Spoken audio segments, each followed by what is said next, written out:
Thomas the Tank Engine and Friends, Wooden Railway Adventures, Episode 72, Daisy's Big Disaster.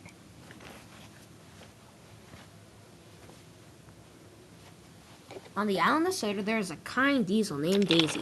Daisy is very unique. When she first came to the island of Soda, she came to replace Thomas, who had had an accident. However, she performed very well, and Sir Topham Hatt was impressed. He decided to keep Daisy on the railway. He thought she would be useful, and he was correct.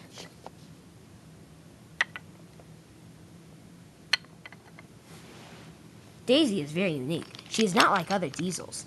She can carry passengers inside her, and no other diesel or steam engine can do that. This makes Daisy feel very proud. One day she came into the yard. However, there was trouble stirring about. Sir Topham Hatt was having trouble with the engines.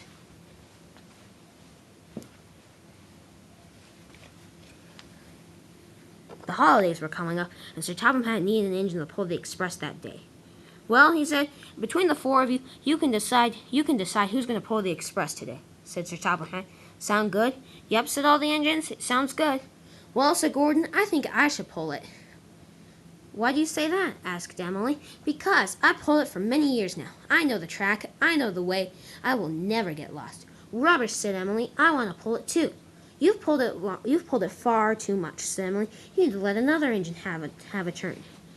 "Oh, would you two stop complaining," said James. "My red paint is sparkling in the sun like never before. I should pull it today." "Pa," said Henry. "Could you three stop complaining?" he said. "I should pull it. I haven't pulled it that much. You should let me have a chance." The four of them continued arguing. Just then Daisy puffed up. "Sir," she said, "I'll do it." "Oh, that would be nice, Daisy," said Sir Topham Hatt. "But, well, you haven't pulled the express before." "That's all right. There's always a day to learn." "I guess you're right," said Sir Topham Hatt. "Anyway, Daisy, since these four engines can't decide, you'll pull it today." "Henry, you can pull it tomorrow, then." "Oh, thank you, sir," said Henry. The other engines were cross.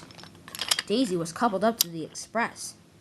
"However," said Sir Topham Hatt, "there's one minor problem. Unfortunately, since the holiday season's coming up, we're going to need an extra coach. We can use old slow coach right there, or the Knapford Express coach." But James and Emily were cross. "Sir," they said, since Daisy's taking the express, we're going to need those for our regular trains." "Bother," said Sir Topham Hatt. We better find another coach." There was no other coach in sight. "Bother," said Sir Topham Hatt. "What shall we do?" "Sir," said Daisy, I can put passengers inside me. Remember?" "Ah, yes, Daisy," said Sir Topham Hatt.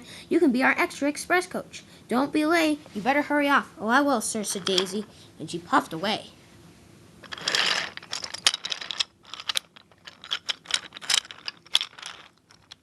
Daisy hurried along the line very quickly. "Slow down," said the driver.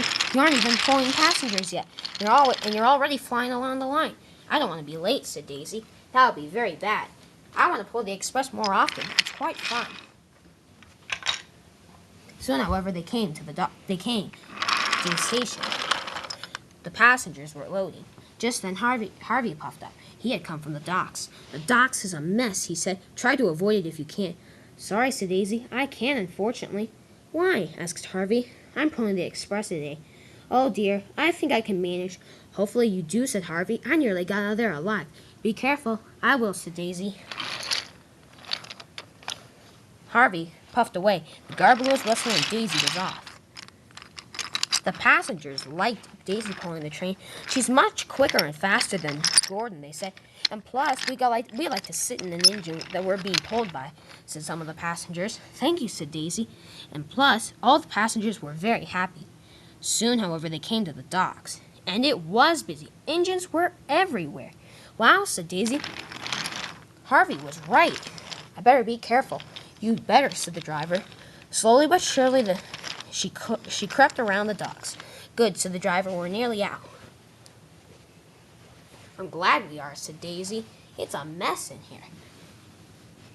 Finally, they were out of the docks, but they soon ran into trouble. The main line went to the right. However, there was a long goods train right there. "Why is it there?" asked Daisy.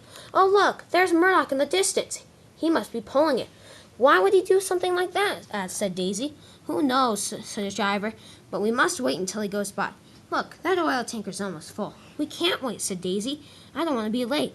Pish posh, said the driver. Don't worry, we'll have plenty of time. But Daisy was impatient. Be careful, Daisy, said the driver. Oh, don't worry, said Daisy. I will. Daisy decided to go around on another track. Don't worry, she said. We can loop back to the main line after we just get through here. But soon there was trouble. A workman with a stop sign stopped Daisy. Excuse me, said Daisy. We need to get back on the main line. Could you please remove that stop sign? Sorry, said the workman. Murdoch's coming through with his goods train. He is, said Daisy. Yep, said the workman. Look. Murdoch was done filling up his oil tanker. He was coming across the turntable very slowly. He must do it slowly, said the workman, so the weight of the cars doesn't make the turntable fall to pieces. Oh dear, said Daisy. I've been silly. We need to go back and get on a different line so we aren't late. Wait, said the driver. Wait. But Daisy wouldn't wait. She raced backwards as quick as she could. Meanwhile, Coley and Arthur were sitting in a siding enjoying themselves. Hey, look, said Coley. There are some coaches coming right for us. Good thing the points are switched. But unfortunately, Gordon had just come by, and they weren't. They were headed straight toward Coley and Arthur. Watch out, said Coley. Daisy didn't see where the coaches were headed, and they crashed right into Arthur and Coley.